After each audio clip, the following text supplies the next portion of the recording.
The effect of small changing in rate of force development on muscle fascicle velocity and motor unit discharge behavior. Donc on va se retrouver aujourd'hui pour une revue informelle d'études qui est un peu technique, celle-là. Donc ça va être bien d'expliquer ce que les auteurs ont fait.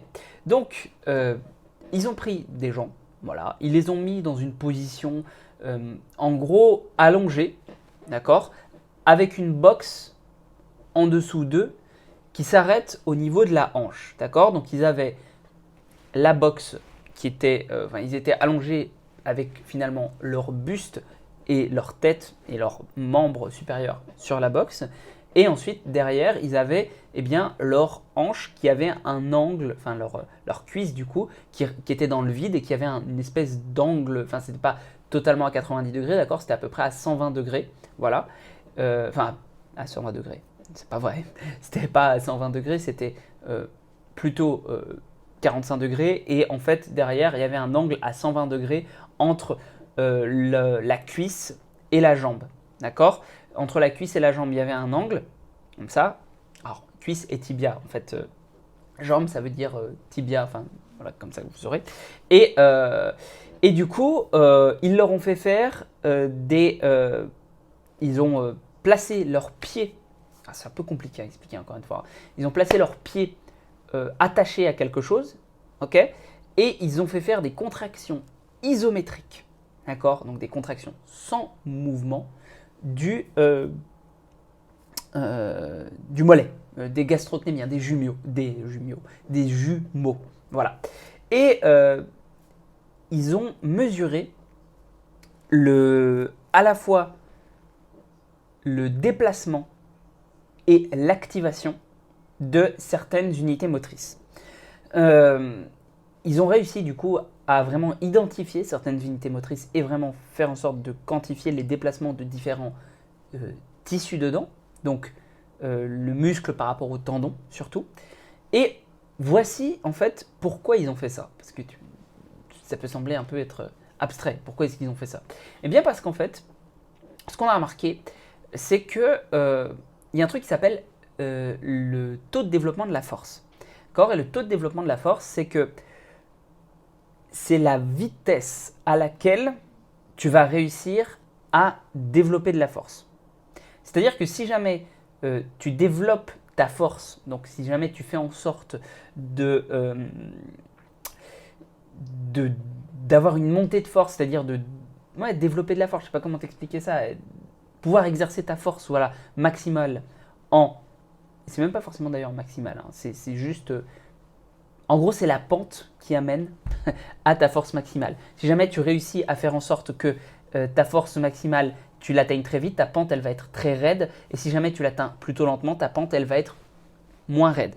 En fait, ce qu'ils ont remarqué, c'est que du coup, plus tu as un développement de la force rapide, plus tu as un signal myoélectrique, donc d'électricité dans ton muscle, mesuré par l'EMG, qui est fort.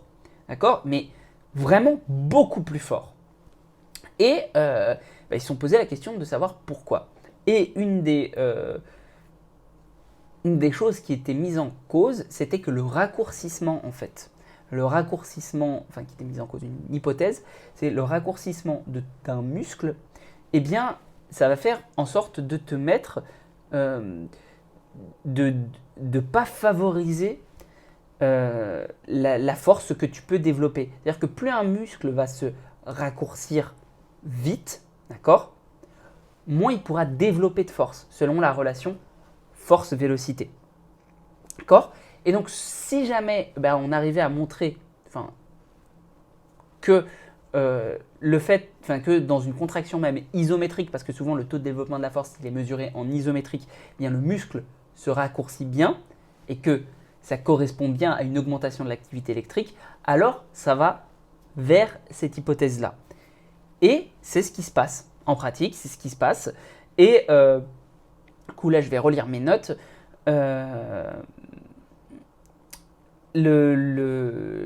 Tac. En fait, ça se passe et le seuil, et ce qui semble expliquer ça, parce qu'il semble expliquer qu'on puisse mettre plus d'activité myoélectrique, c'est que le seuil de recrutement, pour un développement de la force plus rapide, semble s'abaisser. Donc un seuil de recrutement qui semble s'abaisser, ça veut dire qu'on a besoin d'envoyer moins enfin, comment dire, de myoélectricité, enfin de signal, pour avoir le même le même recrutement des unités motrices. Et donc le seuil qui est plus bas semble expliquer ce plus gros drive neuronal. Parce qu'en fait, comme le seuil est plus bas, eh ben, on peut plus envoyer. Je ne sais pas si tu vois ce que je veux dire. Je sais pas, attends, si j'arrive à être très clair vis-à-vis de ça. Parce que c'est vrai que ça peut sembler contre-intuitif.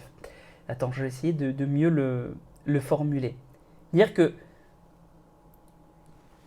en gros, si jamais le seuil était plus haut, peu importe le nombre que tu vas envoyer d'influx nerveux, comme tu as un tout ou rien, d'accord? Comme tu as un tout ou rien, la loi du tout ou rien, eh ben, tu vas te retrouver à avoir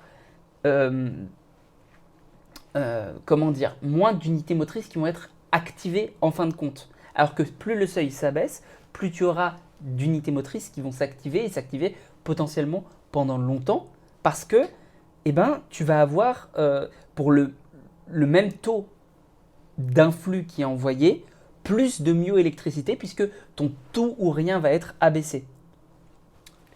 Je pense que c'est plus clair, mais je t'avais dit que ce serait technique. Donc,